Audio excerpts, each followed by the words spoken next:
Cool. Okay, so our last right over here. Where'd you come in from? Lower downtown. Oh, good. Well, which can be Which sometimes longer than which flying might from as LA. well than Long Island City. Let you take a quick stand. Look, I know you got $1 million plans and you trying to build a brand, living life in high demand. Swerving big B's, your bag got little G's. Gucci down to the sock like Biggie and Little C's. Let's hit the Maldives and hide behind palm trees. Little red wine and a calm breeze. Cause baby, you been living life inside a bubble. When the last time you had somebody hug you? Hold up. When the last time you had somebody love you? Hold up. When the last time you loved someone who loved you? Everywhere I go, I got a million different people trying to kick it, but I'm still alone in my mind. I know you're dying to meet me, but I can just tell you this, baby, as soon as you meet me, you'll wish that you never did. Stay open on me all night and a rock. You know, send me have the wickedest talk. You always tell me, send me full attitude. And you know, like my friend. Please welcome Senior Vice President of Ad Solutions, Ed Fogerty. I do like the voice of God entrance. It's kind of nice. My team would know this. Don't ever give me a microphone because I might not ever shut up. So I'm Ed Fogerty. I am the co-executive champion of Emerge. And my pronouns are he, him, and his. You're going to hear that throughout the conversation. I would like to first thank Marva Smalls for our open and honest conversation a few weeks ago, actually around the word queer. One of the things even me as a member of the LGBT community is learning is that the conversation needs to happen, but it can be a difficult one. Marva and I actually just popped into Marva's office just to chat about the Emerge ERG, and a conversation about queer emerged because she didn't actually realize that she could use the word queer in today's culture. And I was actually at the exact same time going through a similar situation because my 23-year-old niece came out as queer to my brother-in-law, my sister. And a few nights before, I had had a conversation about them because growing up in the 70s and 80s, queer was a very bad word. And as the parents of a queer child, they actually couldn't come to terms with using that word to describe their daughter, even though she looked at it as a word of empowerment. So this conversation is so incredibly important, and I really appreciate everyone being here. I would also like to thank Stephanie Phelps for being my partner in organizing this important conversation, and to the Emerge board for all the teachable moments along the way, because I have made mistakes in my own right in learning about my evolving world in the LGBTQ+ world. So I'm now going to introduce our panelists. The first is Tyler Ford. I'm going to be very not salesy, and I'm actually going to read a bit because the credentials of the three people I'm going to introduce are very impressive. Tyler Ford is an editor and an award-winning non-binary advocate whose creative and critical writing on queer and trans identity inspires, comforts, and challenges a diverse spectrum of audiences. A research editor at the New York Times, former deputy editor of Condé Nast Them, and Grand Marshal of NYC Pride 2018. He is a young person who best represents the future of LGBTQ+ advancement, and he's done all of this at 28 years old. So incredibly impressive. Eddy Jarrell Jones is a video journalist, a social media manager, and a non-binary model and fashion blogger. In 2019, Eddy was published in an international beauty campaign while being featured in publications like Nylon, Refinery 29, and Essence for their expertise on gender and fashion. Eddy is an online content producer at Slay TV Networks. I kind of want to work there. And is the social media manager for the Phluid Project, the world's first gender-free clothing store. Eddy lives by the credo, positivity, patience, and perseverance, as they work their way to the top of this industry. Rob Smith. Rob is a close personal friend of mine. When Marva and I were having our conversation about the word queer and about gender, Rob immediately came to mind. He is a highly accomplished senior executive, entrepreneur, and board member with more than 30 years of experience in the apparel, fashion, sports good merchandising industry, and is the founder of the Phluid Project. Rob's background and his bringing the Phluid Project to fruition is a personal venture which is a reflection of his personal experience and driven by his intimate passion and understanding of how today's youth thinks. He is on multiple boards, including the board of Steve Madden, member of Compensation and Corporate Governance Committees. He is board member and chair of the Hedrick Martin Institute and the HMI Emory Awards, and is a board member for Athlete Ally and launched the Athlete Ally Action Awards. Now, the Phluid Project, you'll see it on Rob's t-shirt over there. If you're not familiar with the Phluid Project, of course you do. The Phluid Project, their mission aims to challenge all boundaries with humanity, tearing down constructs that bind us into boxes and open floodgates for acceptance, balance, integrity, intention, and openness. Phluid, spelled with a PH, speaks to fluidity, the space between the binary, which speaking to the space between the binary when speaking to gender and identity. PH is meant to represent balance, and project is because project is because we're ever evolving. We're in a time of learning, and of unlearning and relearning. Please welcome Tyler, Eddy, and Rob.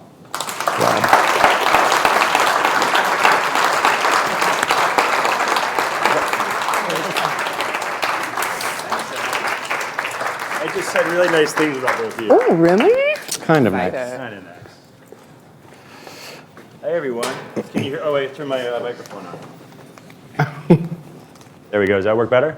Cool. Hi, everyone. First of all, this is very impressive. Just from the minute you walk in the door, you know right away that this company stands for diversity and inclusion. And there's a difference between the two. I think, understanding that diversity is creating a diverse organization, and inclusion is bringing people together. So this looks like a pretty inclusive group right here. So, Ed spoke about who I am and what I've done. I won't waste your time on that, but I thought what we would do is, before we start to get to know the personal stories of these beautiful humans right now, is do a little discussion around gender identity and just the understanding, because first of all, there's some language that's been added, and some people find it confusing, especially when it comes to the trans space and certainly the non-binary space. So I thought I would start off with my friend the unicorn. There it is. So this is how I start my conversations, especially as I go to senior leadership teams and start to tell people the difference between the spaces. So first of all, we're going to start with sex, which is the how you're born when you're born. So you're born with male or female genitalia or both. So you're either born male or you're born female, and also intersex, which used to be known as hermaphrodite and now is known as intersex. So there's a changing of language. Interesting statistic that you're as likely to be born redhead as you are intersex. And sometimes we say, how many redheads have you seen today? So more common than we know. But interesting to call out though.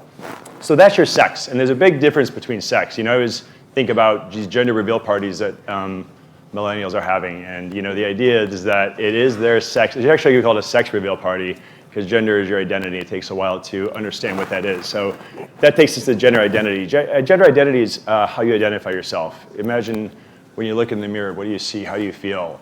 And it's different than your sex, or it could be the same. So I'm born male, identify as male. My pronouns are he, him, so I'm cisgender. If anybody heard that, so I'm binary and I'm cisgender. So you could be male, female, male, or other. And we'll talk about the other space. The other space is the gender identity, which is a space between the binary, space between male and female. We'll hear some more conversation about that, but that's quite often when someone identifies as they, them as their pronouns. There's other zer, zim, but most often used as they, them.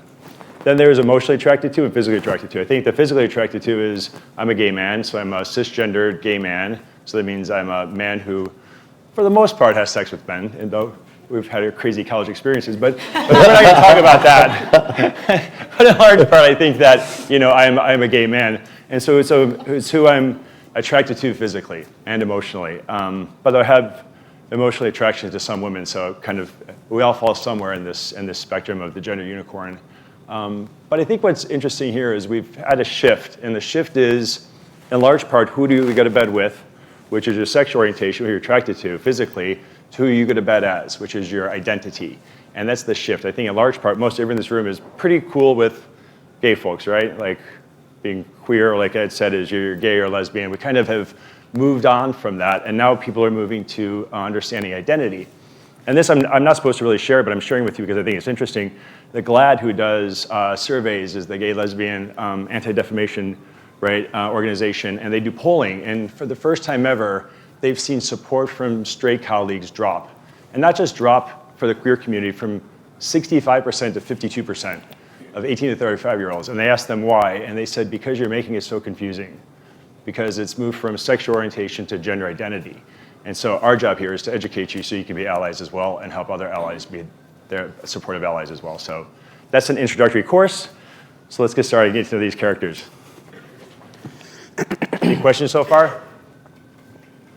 All right. There'll be Ed, some. I'm sure there'll be some. There'll be some. But let's start off, I'm gonna ask the questions. Let's start out with you first, Ed.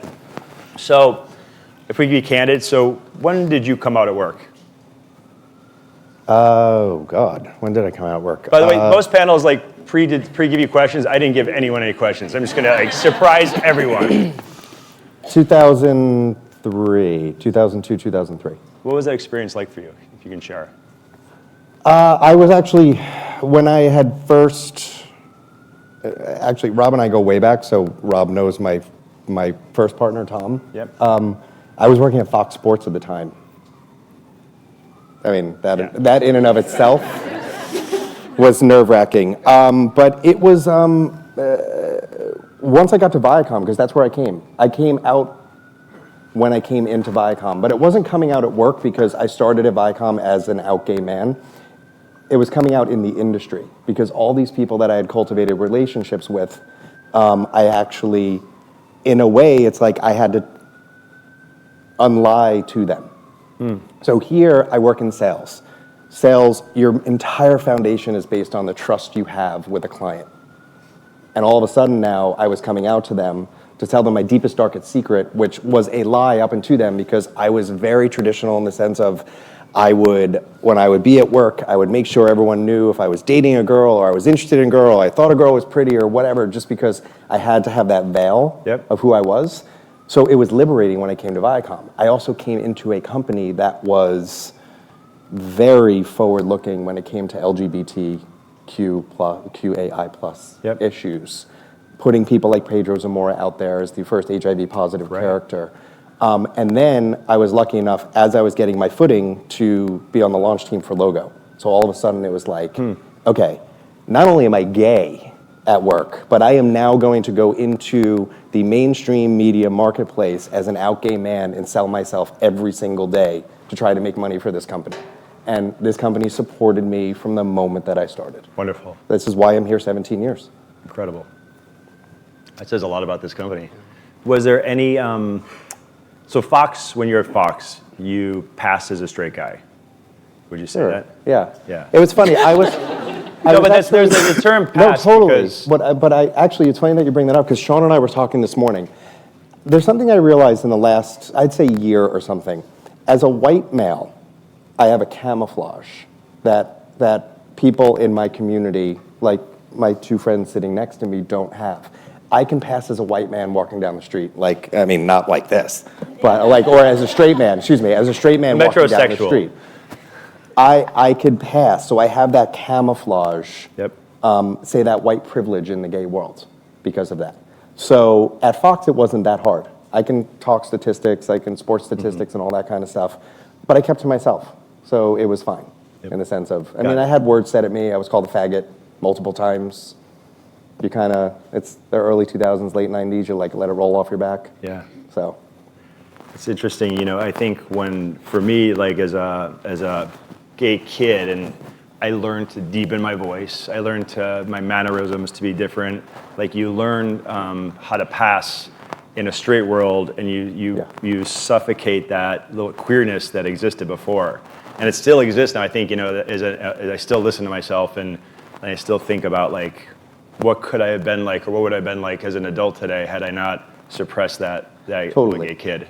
For me, I was the youngest of four. My father was a New York City inspector. So I think inherently I was going to be more, I hate the term straight acting, but back then I was going to be more straight acting. I also, Irish Catholic family, all that. It was kind of bred in me that I was going to be that way. So the suppression was real, but the suppression started at such a young age that I dealt with it. It was fine. Yep. Well, congratulations on living an honest life now in a company that thanks. supports you. Let's move to Tyler. Tyler, hi. Tell us about your journey. I was gonna say, is your question when I came out at work? No, Because, I don't think that's not my question. No, I guess my question is, you have I mean, we talked about your experience and your pedigree as a professional. Can you share a little bit about your journey if you're comfortable? Yeah. Well, I also want to bounce off of your what you were saying about your work experience and how you could just sort of pass, but then when you moved to Logo, you were suddenly like, this is, you know, who I am, but this is also, I'm representing my job, and like the two have a lot of crossover. And for a lot of trans people, a lot of non-binary people, including myself, there is no real choice. Like my identity is also my job. I'm a public figure. I'm a publicly trans person in the media. I write about identity. I speak about identity. I consult on LGBTQ issues.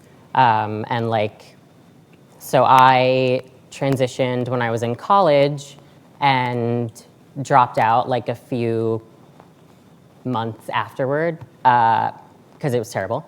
And immediately booked a reality show called The Glee Project, and then suddenly like I was 7 months into my transition and like coming out on national TV as a trans person in 2012. And so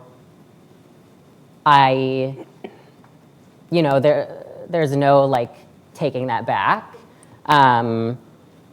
You know, obviously not everyone in the world watched that show, so not everyone knew, but like that was me, that was what was on my resume. You know, anyone who Googled me could see, it was intentional. I was, you know, totally open about it. I've always been that sort of person who's like, this is me, take it or leave it. If you don't want to fuck with me, excuse my language, then goodbye. And after that, like I said, I dropped out of college. I don't have a degree. I don't like come from a family with money. I don't, you know, have any sort of real backup plan. Like I have a lot of skills, but to me, like the way that I have found myself like in this current political and social climate, like the way for me to be employed or employable is to take my identity and my experiences and share them and help other people with their own identities and help make other people's workplaces more inclusive so that more people like me can have jobs and don't have to be the representative for their community, don't have to be a spokesperson, Right. don't have to be a token in their office. It's a very weird and interesting thing that I find myself unraveling and grappling with every day. I still have not, you know, I don't have all of my thoughts about it figured out. But I do very often like think about the pressure that comes with being a public person, being like a, you know, someone who has a following on social media, and like what I put out there both for other trans people and trans youth, and also like for the general population, like what do they see, what do they think, what do they need to know? So there's a lot to navigate. But I do think it's interesting how I think most of the trans and non-binary people I know, obviously because I am in media and have this little, you know, I live in this little bubble, but so many of us have to like use our identities to get work, or we have to like exploit our trauma, which, you know, is the same for a lot of marginalized people. Like when you know, read these personal essays that, you know, women make $200 off of, you know, like I was harassed at work or I was harassed in this place. And it's like dredging up like things that you don't want to think about, but it's like, okay, well, this is the way that I, you know, can make my paycheck as like a, you know, Black trans person or so-and-so. So I think, I don't know, I've got a lot of complicated thoughts. Yeah, you don't find if you're born with, you know, being Caucasian and cisgendered, like you don't have to exploit your personal stories the way that many folks who are trans or non-binary feel like Right. in order to be seen, you have to share more than you're maybe comfortable with. Right. Well, it's like you're seen as human from birth. Like you're the default human. Right. And the rest of us have to like prove our humanity and like prove that we feel the same things, that like we feel pain as well. Like they're like, it's a mess. But yeah, that's why I started writing, is because I wanted people to understand me. I wanted them to see me, and I wanted them to see me in the ways that I saw myself. And I wanted them to use, the language that I also used to describe myself, because what was being ascribed to me was not fitting with me, was not correct. But yeah, I think that's a lot of it, is that we just like, we're not at the same starting point. Yep. And so we have to be like, yes, I'm human, I'm human, I'm human, I'm human, over and over and over in like all of these different ways. Well, for what it's worth, you have accomplished so much. You're 20 years old? 20? 28. Oh my God. I was like, I guess. Yeah. I'll be 29 next month. I'm Scorpio. 29. But Same here. you've accomplished a lot. You should be proud of yourself. Thank you. Yeah. Let's move over to you, Eddy Jones. Hello. So I am originally from Cleveland, Ohio, so that is very far from New York City. Cleveland? Hey, girl. So, growing up in Cleveland, Ohio, you have no visibility, you have no representation of what it is to be trans, or what it is to be genderqueer, gender nonconforming, and gay at the end of the day. Like, it's a closeted community. It's not the safest place to be different or be unique, because normally when people see something that they don't understand, it causes confusion, and confusion breeds anger. So, you learn very early when you don't live, and even though New York is not the most free space like everyone thinks. It's not. Okay, that is the fantasy. But when you grow up knowing that if you're different, you're a target, you learn very quickly on how to be the same, and how to blend in, and how to conform and be within the binaries. But unlike my good boss and friend Rob here, I wasn't good at faking the funk. I was trying to act straight, but it just wasn't working for the girl. And I just couldn't make it happen. So my whole life, I'm like battling, watching every step that I take, how I walk, how I talk, how I move, how I drag my S's, or how I say my T's. Like, it literally gets that intense. And you have to think, being 12, 13, 14, you're already going through puberty. Everything is already changing in your life. You don't know how you feel. You don't know what is going on in the world around you. You're just trying to really keep up and not freak out all the time. And I'm over here wondering, like, is my walk too feminine? Like, that's an added pressure that nobody really needs. So, well, fast forward, I started to run track in high school, because I'm like, well, that's something masculine. That's something like butch mask. I can just be the guy that runs track. I don't have to like be the gay boy at school. Like, that doesn't have to be my identifier. I can kind of like mask it with something mask. Like that. So, I don't, but that was cute. Right, mask for mask. That's so late, girl. Okay, so basically I ran track, and that parlayed me into getting a full-time scholarship at the Lincoln University, the first degree granting HBCU, historically black college and university, and that was in southern PA. So that's when I made it to the East Coast, and I was able to see some different things and see different representations and walks of life. And I was like, okay. And I had a moment where, and I had no idea like what gender identity even was. I just knew that I didn't fit in the binary at all. And I didn't know if it was because I was gay, or if it was because I was supposed to be a girl. It's just, I had no clue. I had nobody to talk to, no education of that sort. So when I got to the East Coast, I had a friend, she was on the girls' track team, and she was like, yeah, the gay boy on the track team. And I'm just like, freaking out, but no one had a negative response to it. It was like very natural. It was like, oh, okay, yeah, whatever. But I'm over here like, girl, no, that is not my tea. So when that happened, I decided, I said, you know what? I'm in a new place. I'm in a new space in my life. I can go into this being closeted and second guessing every step that I take, or I can move into this being my free self. I basically just lived my life. I didn't really come out to my school. It was very early. It was like maybe the third week, and I was a freshman. Nobody knows me. So by the time people got to know me, I was, expressing myself and, letting people know that I was openly gay, and if they asked, I didn't care. I was still very in the closet and didn't really know what my gender identity was, though. But it wasn't something I was focused on. So we'll get to me coming out at work now, because at work, when I first started off in entertainment, I started off with a few internships at Fox 29 Philly. So when you said Fox, I'm like, hey, fam. hey. So I interned at Fox 29 Philadelphia as a production intern in 2015. And I was just, again, the token black gay boy that was there, ready to work, grabbing coffee, doing all of the fun stuff that you look forward to at an internship. And I felt very welcomed. It was, you know, like, girl, I know I'm getting coffee. I know I'm making copies. But I always went above and beyond. So I got to do what I wanted to do a lot of the time. And I kind of used being the black gay guy, like, all right, well, I'm just going to walk around here and nobody will probably say anything to me. And I will learn from everyone. But they brought me back to do another internship. And I said, okay, by this time I had, you know, played in a few friends' hair and their closets and their makeup, and I'm like, we figured it out. I'm just somewhere in between. I'm somewhere on the gender spectrum. I'm not completely masked. I'm not completely femme. I'm whatever I feel in that moment. So once I kind of gained a bit of that knowledge about who I was and what that meant in this world and society that we've created, because people have to remember, we created all of this. Like, none of this was just like already here. Like, we made every rule. Yep. So. And we can remake every rule. And we can remake every rule, because we do it all the time. Yep.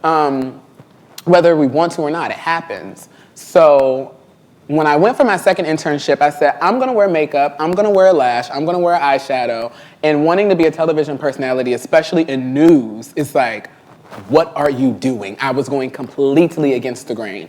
But I worked my butt off. No one made any comments. No one really responded negatively to my knowledge, which, I mean, I can respect, because if you don't have anything nice to say, just don't say it, and that's fine. No one will know. So I was myself, and it ended up being a great thing, because when I did the most and I kind of did what I wanted to do and booked myself for a red carpet for Philly Fashion Week as an intern, and I wasn't supposed to. But once everything got approved, they were like, well, good thing you did it, now go do it. So I'm like gagging. So that ended up turning into them calling me back to do on-camera spots and be like the man on the street. So they would put like a lavalier in my ear. And it turned out to be a great thing. And I was like, wow, now other young people like me can see someone, because it was just in the tri-state area, but some young kid in Philly's watching this like, that's what I want to do, that's who I want to be, that's how I want to do this, or I want to do it differently, and I know I can do that because this person is doing it. So from there, I'm now in my career, social media manager, model, activist, video journalist, and it's allowed me to be free in my space and really write my own path and create my own lane and shine a light on an industry that's here and people that are here just doing what we do. And now some other kid can say, hey, I'm gonna beat my face and put on a lash and go do whatever it feels like I want to do. Yeah, you're doing a great job at it. Thank you. Well, even how you show up like each day for work. Like today you showed up like this. Like Rob sees it all. I get to see it all. I get to see like Sunday you'll come in and like just like no wig, no makeup, fresh just like face, fresh a ball face. cap. Yeah, which is like it's so great. Just like we all kind of wake up that way. I think you just have infinite more options than I just have more options than everybody. You've created your own options for yourself, right? Yeah. I think we all have them. It's like, do you lean in or not? So I want to talk about. It's an interesting week this week. Well, I want to first start off by saying we're going to talk about identity, but I also want to focus on sexual orientation. So, you know, we live in a progressive place. We live in a progressive city. A lot of people don't know that in 26 states, you can still get fired from your job or kicked out of housing for being openly queer. There is an unprecedented amount of assault against trans folks. I think there are like, even just right now, there are 50 laws that are up for review in high courts around kind of an attack on the entire queer community. So part of us feels really safe. We feel like we're moving forward, but there's also like a lot going on to pull us back. I'm not going to focus on that because we should focus on looking forward. And it was an interesting week this week for me because I think on, what day is today? Thursday? Sam Smith started the week out and came out as non-binary, which was big. You know, it was a big deal to have a well-known person come out identifying, especially in the way that Sam presents, because you look at Sam and you would consider Sam being, cisgender, but but it's about identity. That shows that you can't just look at somebody and assume their identity based on how they look. And then Merriman's dictionary came out with officially having they, them as an official pronoun and for singular use. And every one of my friends who says like it's grammatically incorrect, I can't do it, now I can shove the dictionary in their face and say, no, you can do it. But let's talk about pronouns, because it seems to me that this is where the conversation is moving, is around identity, is around language, and especially folks who are now faced with, a colleague or a friend who's non-binary or transgender, and then the whole concept of seeing them, recognizing them, and not misgendering them, which happens quite a bit. So I'm gonna go back to Eddy and talk about your experience with gender identity and what it means to you. So my experience with gender identity, we kind of just hopped off that topic, but to like dig deeper in, it wasn't until I decided that I wanted to have freedom within my life and like figure out what that meant. Because I felt completely like encapsulated. I felt like so unexperienced. There were so many things that I would have loved to experience younger in life, like trying on mascara or perfecting a wingtip liner in high school, not when I'm 25 and I actually have things to do. So today's not the day to test this out. So, being able to go to the clothing store and try on different things on your body, everything works differently on every single human being. Correct. But you don't know that until you go into the store and you try it on. You can go online shopping as much as you want, but you'll waste your money if you don't know how things fit. So things like that, I noticed as I got older and I started to care less about what people thought, and I care more about my freedom and my expression and my happiness. I realized that, wow, I started my growth by not experiencing all of these amazing things solely based on a binary. Yep. And it's like, are you kidding me? I literally did this because people said I couldn't. I do whatever I want now. Like, it just doesn't make sense that it just takes you to flip that switch in your brain and say, I have to be free. So that's like my background with gender identity at my, where I'm at in my life right now is I'm still figuring it all out. I don't ever want to fully figure it out because then I think I'll be over it. And I'll be like, well, figured it out, no reason to go outside and experience new things. So, but as far as pronouns go, I have they, them, but I go by he, she, they. It doesn't really matter as long as it's respectful, but sometimes in certain settings, I'll just say they, them, because I don't like to confuse people. And a lot of people are confused, but now that we have the dictionary and it's a big thing and everyone's understanding and they're realizing, okay, this is important because things are actually changing. Like books that come out prior to are going to mean things differently. You're going to have different conceptualizations based on the words that are being used because they mean different things now. So it's a real thing. So I normally tell people he, she, they, use them as interchangeably as you like, as long as you're respectful, and we're all good. And I also tell people when it comes to pronouns, they're like, well, what about like a group of people? We have a very, very easy language, I think. It's like, hey guys. Well, hey guys could be hey y'all, or hey like, all. Hey folks. Hey folks. Hey folks, yeah. Hey everyone. Hey everyone. It's that easy. So it's you don't always have to think about it as, oh, I'm gonna have to be grammatically incorrect to please this person. It's not about that. It's just simply about including everyone. So hi all goes a long way. And if you don't know what someone's pronouns are, just respectfully ask. Like I know when people respectfully ask me, I'm always like, thank you so much for asking because you care, you see me, you know that I have emotions, you know that I have feelings, and you are considering them. So it's just about being considerate and, being a human being. Kindness is free. That's well said. And what you said about people arguing about, like, it's not grammatically correct, it's this, it's this, it's not the way that I use language. It's like, well, why is your allegiance to grammar and not to a person? Like, come on. Why would you want to purposefully upset, like, why would you not just want to respect another person? Yeah.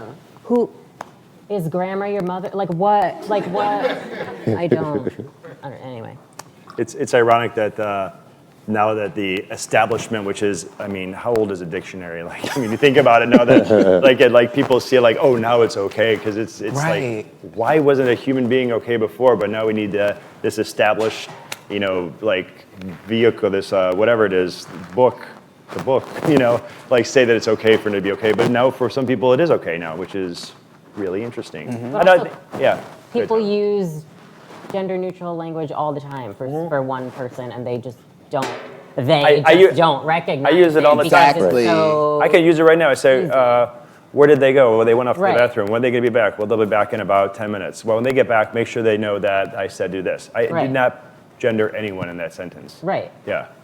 And people do it all the time. There's actually, somebody wrote for the New York Times that we should actually all just go to they, them as pronouns. I read that article. So you don't have to, well, it's interesting. So the idea is you don't have to lead with your pronoun. You could just, use it interchangeably. I try to, at work at the Phluid Project, we try to use they, them as often as possible. We try to not gender anyone and just try to practice using, gender expansive, non-gender pronouns. Well, even like Rob here, I mean, you have Nico Tortorello, who is one of our bigger talent, and identifies as they, them. And we have, when the sales team goes out, and sometimes we'll have talent around. And that is something that we need to understand. It's like, he actually corrected me at a... They did. Excuse me, exactly. There you go. Thank you. They actually corrected me, but People Magazine yesterday was on my Google search, came up, and the title was about something with him and Ashton Kutcher, Them. but identified them. And that was an aha moment for me. But the biggest aha moment for me for this whole panel was when Marva said, hey, can you get Rob involved? And I was like, okay, let me call him. And what you said to me was, I'll boil it down to 3 things. And what are those 3 things that you told me on the phone that you were bestowed when you're born? 1 is your name, 1 is your gender, and 1 is your religion. Was that the 3rd? Or did I make that up? Your sex. Yeah. I don't remember. I don't remember, but it really, I'm probably making, maybe it was 4 things, but what it struck me as is that when you are born, you don't have the choice. Correct. And what people are doing now is they are realizing they can take their life into their own hands, and they can be their most authentic self. And that just gives the world a better person. Yeah. Like when you come out of your shell, I was a better person the day I came out of my shell. It was like, people that know me in this industry, people that know me in my personal life, they said you went from a super high-strung, stressed-out person to all of a sudden this person we wanted to be around. And that really, that should be the powerful part of all this, is when you have a friend that comes out, it really just changes the dynamic of the conversation. But what it also does, it enlightens somebody in a way where they're like, now I know somebody. Now I can personalize it, because living in the shadows doesn't allow that personalization. And every time I meet people like you, it just makes me better within the LGBTQ world, because it makes me more informed and it makes me smarter, and it teaches me when I make a mistake with a pronoun, which I just did, there was no malicious intent, there was no anything. It's a learning process. Yep. And just to feel comfortable in yourself, and if you make that mistake, be like, of course I made the damn mistake. I think one of the things that, glad you brought this up, because some people get really anxious. And the reason we're talking about this is they're like, oh my God, I'm not going to even use a pronoun. I'm just going to say they get scared. Eddy's name over and over again so I don't ever misgender that. Exactly. And it's a positive intent, right? Like you're doing it with the positive intent. You're like, some people very close to me refuse to use they, them as a pronoun. And they're like, they just continually misgender people, and it drives me crazy. It's like such a lack of respect. I'm like, well, if you're gonna do that, just say the name. But I think in general, like I'm going into like work environments and people are just super on edge. They're just super stressed.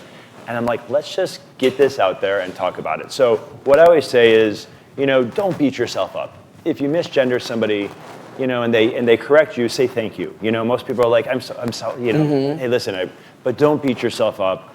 And if, I always say, if you like in a meeting, and if I misgender somebody over and over and over again in a meeting, I would pull somebody afterwards and say, hey, just to let you know, you misgendered, Ed like 4 times in the meeting. And they're like, oh, thank you for helping me out. So it takes a team to do this. It takes support. It takes an unlearning and relearning. I live it. I mean, I'll be perfectly honest. Like even in this panel, like I had to stop and think, like making sure I don't say things that are incorrect, and maybe I did, and maybe the team afterwards would say like, God, you just can't believe you said this. But when I walked into this space, when I came up with the Phluid Project, I hired a coach. I said, if this guy is going to be the face and the voice for a movement, I'm going to have to take the responsibility to learn what I have to learn. And so I hired a coach for about 10 hours, and I started to learn the language and unlearn what I had learned before and relearn new language. And just, so if I sound kind of smart, it's because this has been a year and a half of my life, and I surround myself by, beautiful, beautiful humans.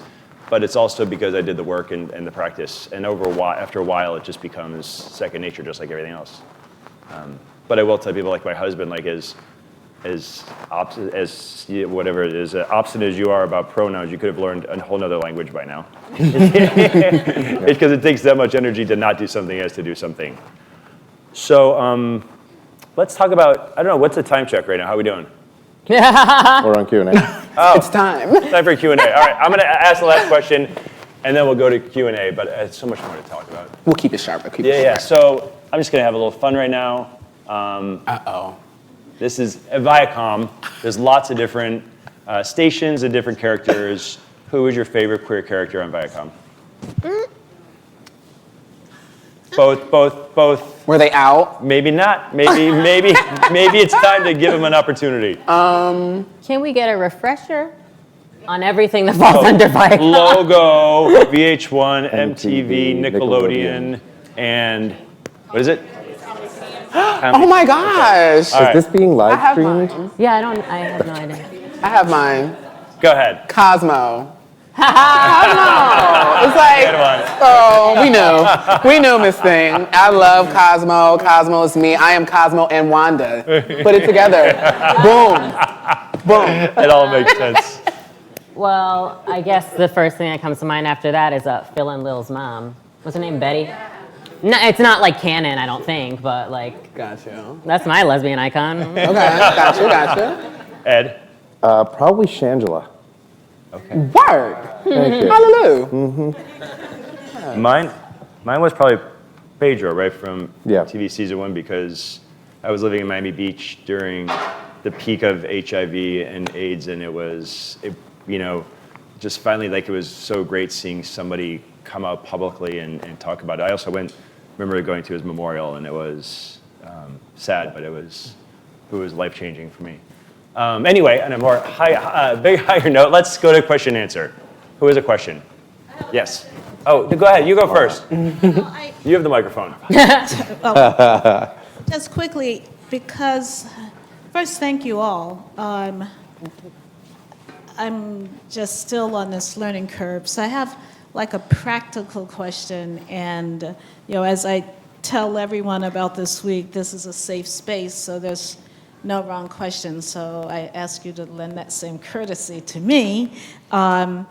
So just from a practical standpoint, so 2 questions. Is it they and them, you use it together, 1, 2, and when you are referring, so for example, I'm also thinking about English language or whatever, grammatics. So thank you for introducing me to Marva. Eddie. Eddie, whomever.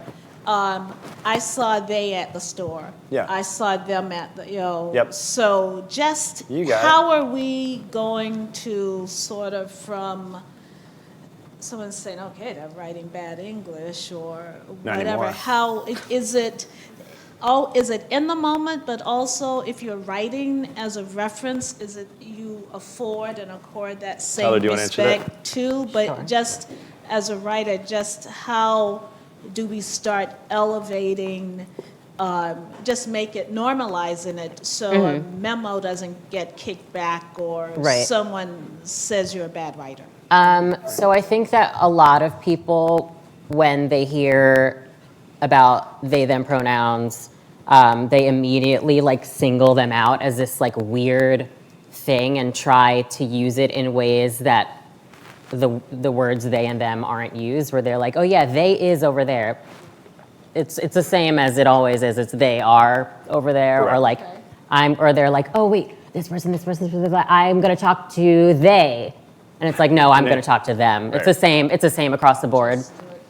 As it is in like its plural usage as it is singular. So it would be like, that's Tyler. They are wearing a denim jacket. I like the way it looks on them, and their hat is across the room somewhere. So it's just all the same usage, it's just using it for one person. And not in combination necessarily.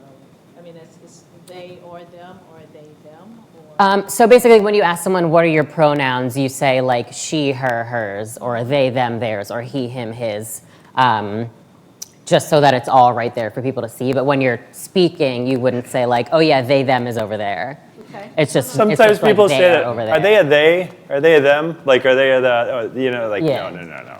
They're non-binary.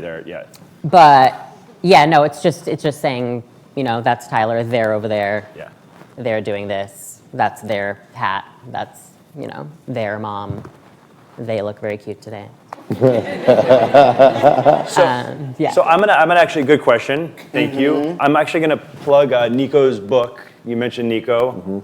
Nico's book is called The Space Between. I got a early copy, and I'm reading it. And what's really interesting about Nico's book is, one, Nico's story is incredible. I'm halfway through, but also Bethany, Nico's partner, and you have to watch like the language. You can't say Nico's wife because Nico's partner is non-binary. Also, that I say partner, and Nico's partner spouse is also non-binary. So Nico writes the entire book with Bethany being a non-binary. So it's a whole story around two non-binary folks who go in a non-binary language and pronouns. So it's a really fun reading in that exercise also, because it's just like, oh yeah. Anyway, I'm plugging Nico's book as a way to actually get some more context around this as well. So Ed, you opened with, hi. Hey. The conversation about the word queer. So I would love to understand queer as taking back power, and I'd also like to understand what falls under a queer umbrella. My daughter is non-binary, and I've asked her, do you use the word queer? She doesn't. That's not for her. She pronouns she, or She is she. Got it. Yes. And so I'm so interested in the word queer, what it encompasses, meaning different things to different people, but a power term nonetheless. I can answer that, or anybody.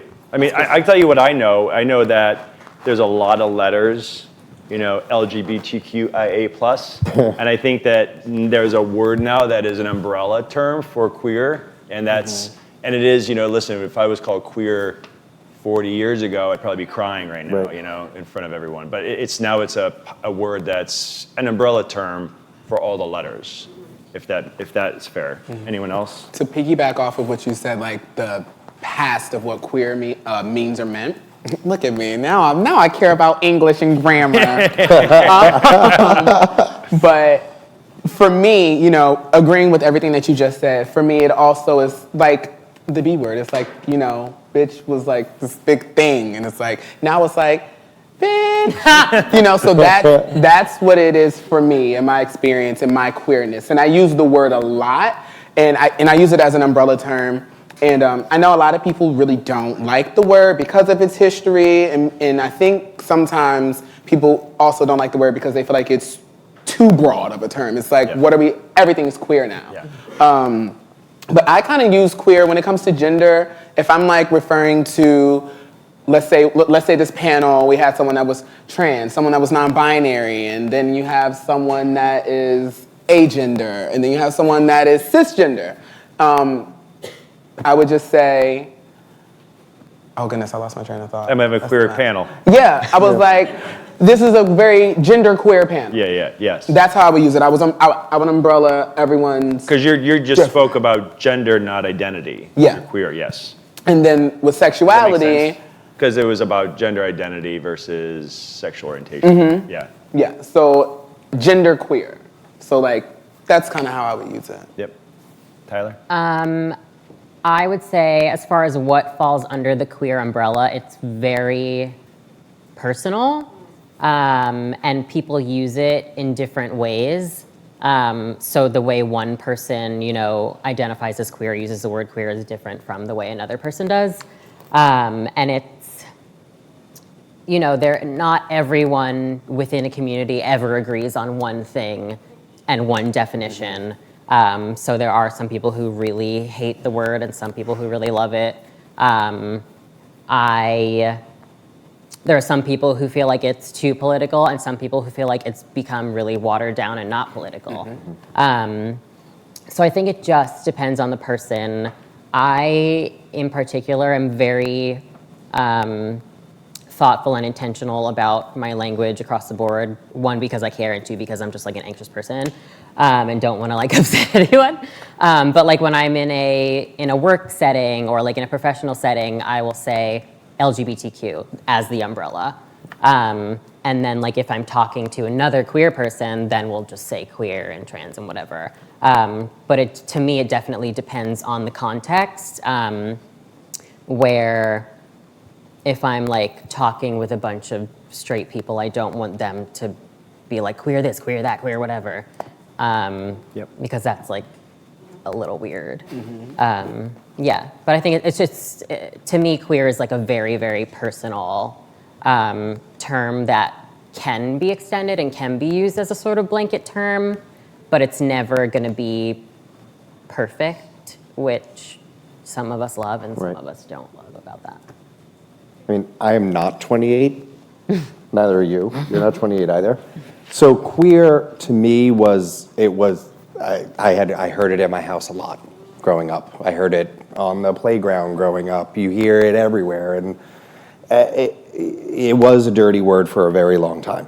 And when you kind of start to say, because I started to have queer friends around. So when I came out, I was your typical like New York Chelsea gay, like, oh my God, I'm gonna go to circuit parties and like have a great time. And then I woke up and I realized that there's a lot. You nailed it. Yeah. And then I woke up and I realized that there was a lot more to my community than just kind of like that fun, let's go hang out in the bars aspect of it. And what I did was I evolved myself as a human and I started to bring people around me that were queer, that are queer, that are trans, that are non-binary, and it changes the way that you think about it. So when I had that conversation, and I was on the phone with my sister and my brother-in-law for an hour and a half, and that's just not fun. I mean, I love them to death, but it was like, they just couldn't get it in their heads that wasn't in her mind, that wasn't a bad word. But I did love them for the fact that they thought it was a bad word, because they don't want their daughter being called that.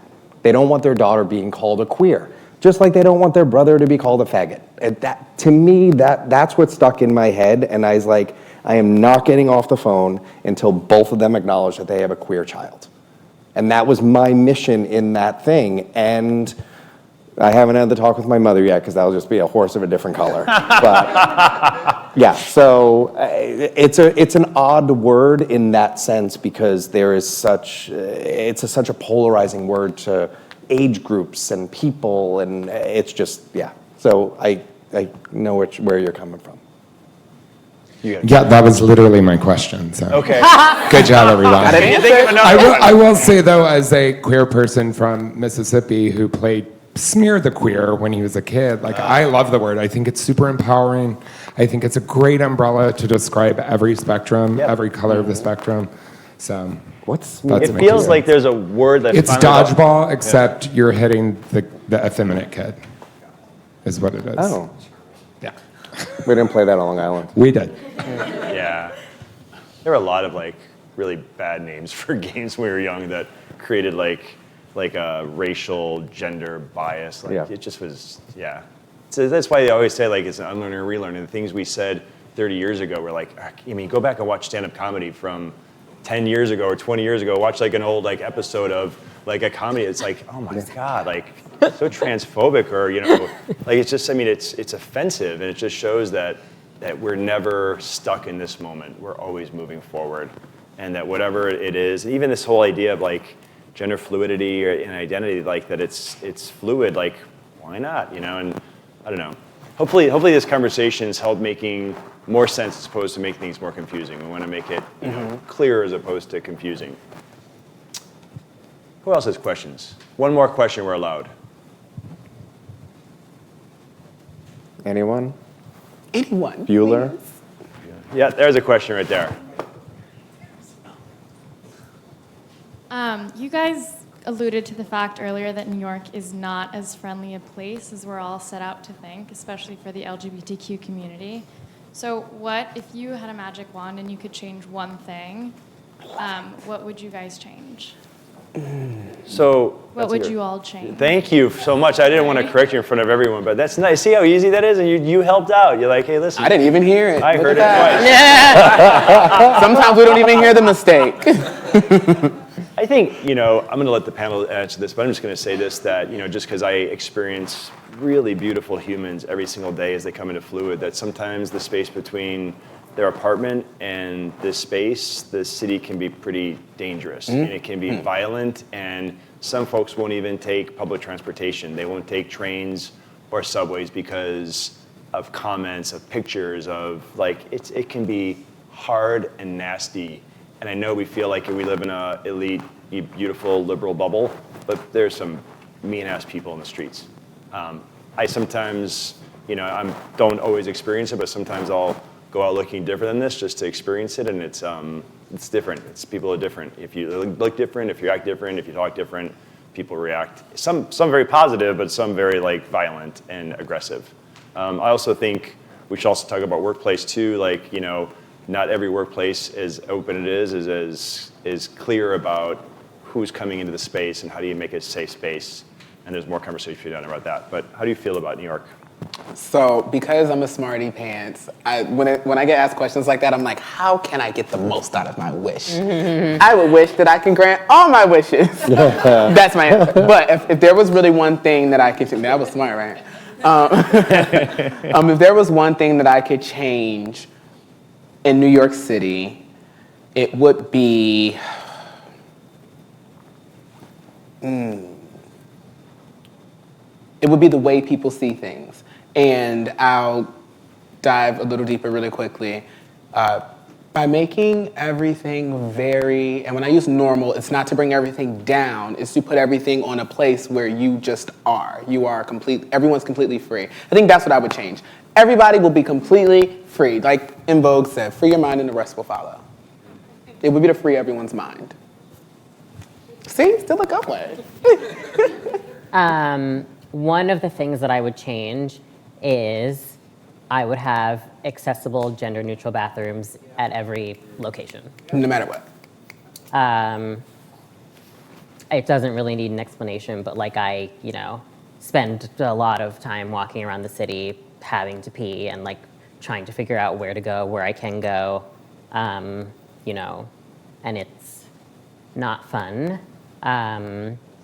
And then, sometimes I have to go into one that is not gender neutral, and then I have to it's just a whole brace yourself. You know what I mean? It's I just want to go pee. I don't have to prepare to pee. I don't want to have to prepare for getting looked at or getting spoken to or whatever.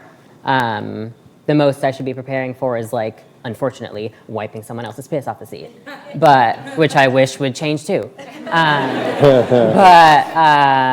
yeah, I mean, even at my job, I, have to use the women's restroom because there's no gender neutral. I'm not, they're yeah, there's one on the 14th floor and one on the 3rd floor. And I'm I'm not taking an elevator, taking stairs.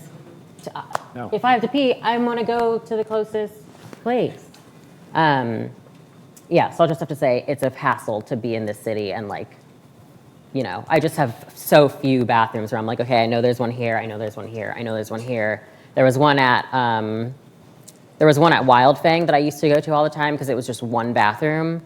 It was a single stall, and I was comfortable and safe there, and it's a lesbian-owned store, and I was great. And then I went back 2 weeks ago with my mom because she had to take her to the bathroom. I was oh yes, I know the place where we can go. And suddenly it said employees only on it, and the woman tried to stop her from going in. And I was so much more upset than I needed to be. I was just really sad, where I was oh, this is right near my favorite bookstore in McNally Jackson. I'm here all the time, and I know that this is where I can use a bathroom. And so I tweeted them, and thankfully they, they were oh, this is not, all of our bathrooms are supposed to be open, to customers. And I'm going to talk with the management team at that specific location and let you know.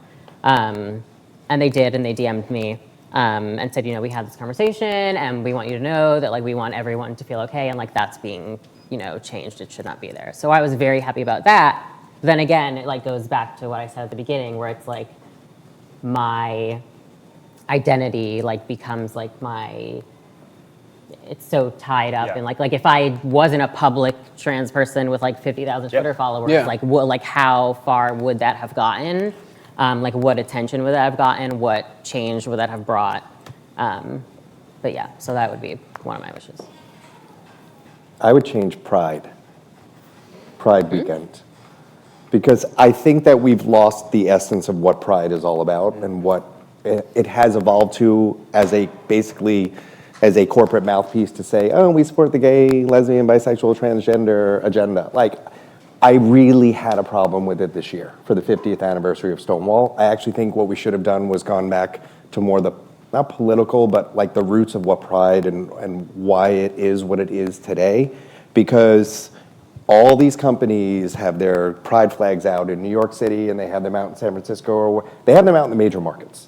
We don't need help in the major markets as much as we need help in small town America. Yes. And what happens is you have a company like J. Crew that says we're gonna donate 5% of our proceeds to HRC. Well, that's awesome. And they have their sign up in their big flagship store on Fifth Avenue. Hooray, good for you. But when I went out to East Hampton, I noticed the same thing. Not one store. Nothing. Yeah. Nothing about the HRC contribution. And rarely do I like open my mouth in that way, but I was like, and the guy behind the counter who had his like gay pride flag on was like, I completely agree.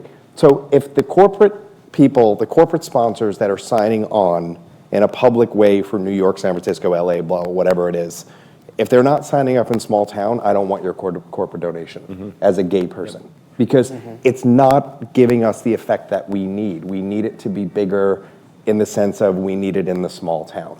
And I also think that the essence of Pride, I did the other Pride march that marched up, that was more political. And to me, I was like, this is what I want. This is what, when you look at the footage of Pride in 70, 71, 73, where it was about a march, parade, and like the fact that they call it a parade and all, it's something that I would say over the last like 5 years has really kind of stuck with me, is that it's evolved to something that I don't recognize anymore.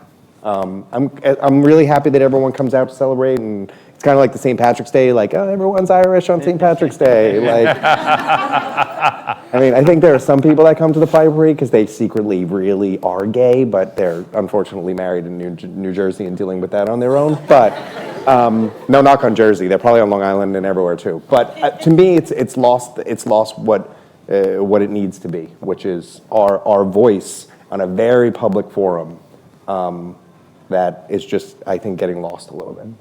And I would say, yeah, your huge company is donating to HRC, and so is every other company. Exactly. Every other big company, they're like, we're going to the HRC. Right. And it's like they don't know any other organization that exists. Yeah. Like, please research. Please give it to like people the Trans who Legal need Defense it and Fund. use it. Yeah, like, yes. Please give it to like the Ali Fournier Center. Yes. Like, Totally. Please, and that's what we did at here. Yeah. When I came on as one of the executive champions, the first thing we looked at is our donation, and we're like, what I actually said to the board was, what are they giving back to us? Are they coming in here to educate us and to help with our mission here, which is to empower the employees of VIACOM? I actually love corporate support of VIACOM and the Pride Parade, the Pride March, and Pride Weekend as a whole, because as a corporation, we live it globally. Like, we open a Poland office, there's an Emerge in Poland. So it's like we are very, we put our money where our mouth is, and that's what it's all about. So I'm fine with the corporate donations that Viacom gives to Pride, but some of these others, I'm like, no, thanks. Yeah. Keep your money. Ali Fournier, if anyone doesn't know, is for homeless queer youth. This is the shelter for them, homes, which are very limited. You're much more likely to be homeless if you're queer in this city, and that leads to lots of other issues. But it's a great organization support. We're supporting them in a major way this holiday season. And there's actually a trans non-binary house as well, which we'll be gifting and doing nice stuff for. But anyway, I think that's a great way to wrap it up. Am I right? Are we down to time? Sure. All right, well, we'll be here if you have questions, but thanks everyone for coming with an open heart. Thank you. Thank you, Ed.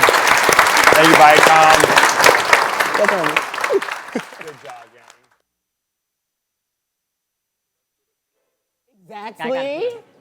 We actually have 60%. What Juicy say?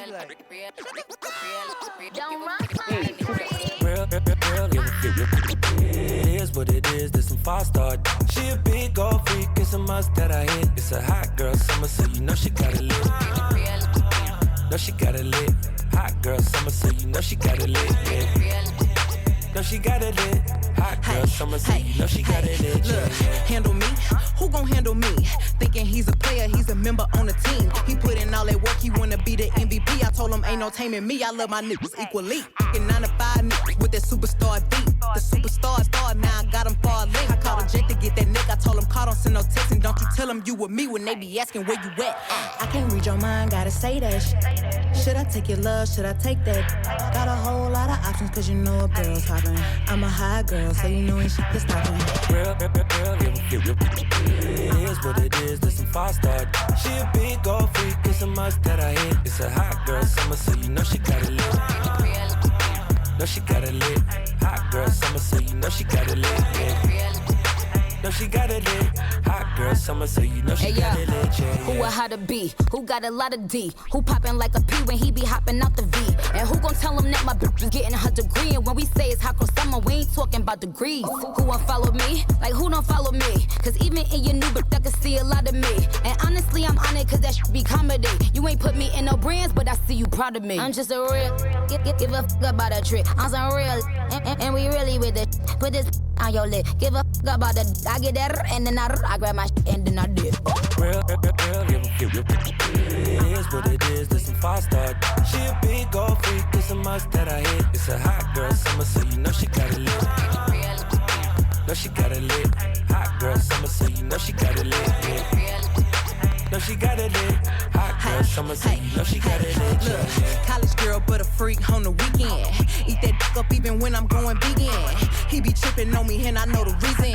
I gotta break up with my every season. Real high girl shit, ayy. I got 1 or 2 days. If you seen it last night, don't say shit the next day. Let me drive the boat, ayy. Kiss me in the pros, ayy. It go down on that brown, now we going both ways. I can't read your mind, gotta say that shit. Should I take your love, should I take that? Got a whole lot of options, cause you know a girl's hopping. I'm a high girl, so you know ain't shit to stop me. It is what it is, there's some fast start. She a big old freak, it's a must that I hit. It's a hot girl summer, so you know she got it lit. No, she got it lit. Hot girl summer, so you know she got it lit. Yeah. No, she got it lit. Hot girl summer, so you know she got it lit. Yeah.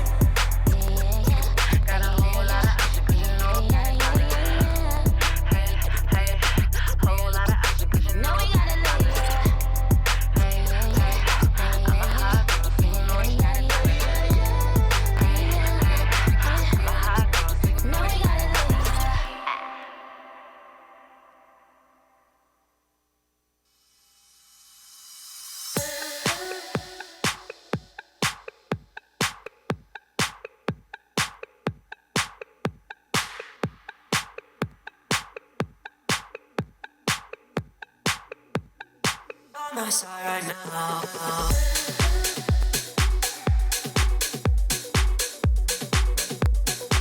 My side right now. Beautiful, beautiful lies. My side right now. Beautiful, beautiful, beautiful, beautiful angel. Love your imperfections, every anger. Tomorrow comes and goes before you know. So I just had to let you know. Hey, that Gucci look on you amazing. But nothing can compare to when you naked. Tomorrow comes and goes before you know. So I just had to let you know.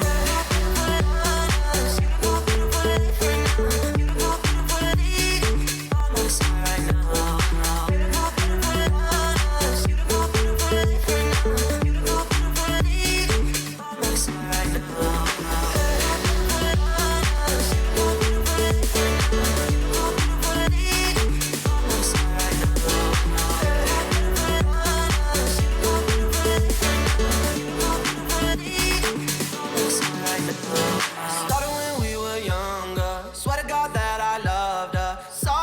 that your mom found out. Guess that we just really had the thunder. Ain't nobody else that I be under. Beautiful, beautiful life right now. Beautiful, beautiful night right now. No, no, no.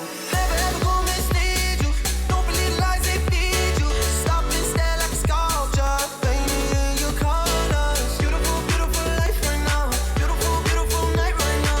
Beautiful, beautiful by my side right now. Hey. Beautiful, beautiful, beautiful, beautiful angel. Love your imperfections, every anger. Tomorrow comes and goes before you know. So I just had to let you know. Way that Gucci look on you amazing. But nothing can compare to when you naked. Tomorrow comes and goes before you know. So I just had to let you know.